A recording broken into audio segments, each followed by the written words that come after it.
Om Swastiastu. Perkenalkan, nama saya Igede Indra Satria Bawah. Saya absen 5 dari kelas 11 MIA 1. Jadi hari ini saya akan meliterasikan tentang buku PPKN, yaitu bab 2 tentang kasus-kasus ancaman terhadap Hippolytus Budhankam dalam Bingkai Bhinneka Tunggal Ika. Yang pertama yaitu tentang ancaman terhadap integrasi nasional. Sebelum masuk tentang ancaman, saya akan membahas sedikit tentang pengertian dari integrasi nasional. Nah, integrasi nasional berasal dari dua kata. Yang pertama integrasi dan juga nasional. Integrasi nasional atau integrasi berasal dari kata integrate yang artinya menyatu padukan, menggabungkan atau juga bersatu. Dan juga kata nasional yang artinya bangsa. Dalam KBBI, integrasi nasional memiliki dua arti dalam segi politis dan juga antropologis. Dengan demikian, integrasi nasional dapat diartikan sebagai penyatuan bagian-bagian yang berbeda dari suatu masyarakat menjadi suatu keseluruhan yang lebih utuh, atau memadukan masyarakat-masyarakat kecil yang banyak jumlahnya menjadi suatu negara. Adapun syarat integrasi. Nah, syarat keberhasilan dari suatu integrasi di suatu negara dinyatakan sebagai berikut. Yang pertama, anggota-anggota masyarakat merasa bahwa mereka itu berhasil saling mengisi kebutuhan-kebutuhan satu dengan yang lainnya. Terciptanya kesepakatan bersama mengenai norma-norma atau nilai-nilai sosial yang dilestarikan dan dijadikan pedoman. Norma-norma dan nilai-nilai sosial dijadikan aturan baku dalam melangsungkan proses integrasi sosial. Selanjutnya yaitu adalah ancaman terhadap Hippolytus Budhankam. Ancaman di dalam negara dibagi menjadi dua, yaitu ancaman non-militer dan juga militer. Ancaman militer pada hakikatnya adalah ancaman yang dapat membahayakan kedaulatan negara dan juga keselamatan warga negaranya.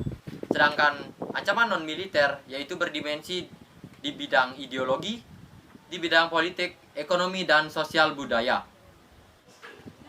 Oke, kita lanjut membahas tentang ketahanan nasional terhadap aspek Hippolytus Budhankam terhadap kehidupan berbangsa dan bernegara. Ketahanan nasional Indonesia adalah kondisi dinamis bangsa Indonesia yang meliputi segenap aspek kehidupan nasional yang terintegrasi. Berikut ini merupakan ketahanan dalam aspek Hippolytus Budhankam. Yang pertama yaitu ketahanan dalam aspek ideologi. Yang kedua, ketahanan dalam aspek politik. Yang ketiga, ketahanan dalam aspek ekonomi.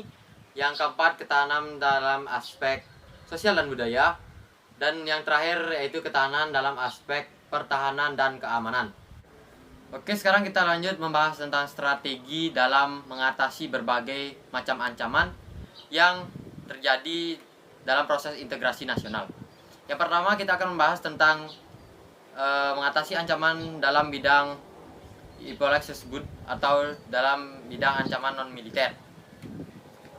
Yang pertama, apa itu strategi pertahanan? Strategi pertahanan adalah strategi di mana untuk menjaga atau mempertahankan kedaulatan negara, kedaulatan wilayah, keamanan dan keselamatan warga negara dari ancaman dalam berbasis ideologi, politik, ekonomi, sosial budaya, keamanan, teknologi informasi, dan juga hukum. Selanjutnya yaitu strategi dalam mengatasi ancaman di bidang militer. Nah, di bidang militer ini kita harus segera mengatasi ancaman-ancaman yang terjadi, karena apabila tidak diatasi akan berakibat fatal bagi kedaulatan negara. Dalam Undang-Undang Dasar 1945 telah diatur sedemikian rupa tentang pertahanan dan keamanan negara, yang dimana diatur dalam pasal 30 ayat 1 sampai dengan pasal 30 ayat 5. Saya akan menjelaskan salah satu pasalnya, yaitu di mana tiap-tiap warga negara berhak atau wajib menjaga pertahanan dan keamanan negara. Sistem pertahanan dan keamanan negara yang bersifat semesta yaitu adalah yang pertama bersifat kerakyatan, yang kedua yaitu bersifat kesemestaan, dan yang ketiga bersifat kewilayahan. Oke, sekian literasi dari saya. Apabila ada salah kata ataupun materi yang belum saya sampaikan, saya mohon maaf dan saya izin mundur diri. Om Santi Santi Santi Om. See you next time.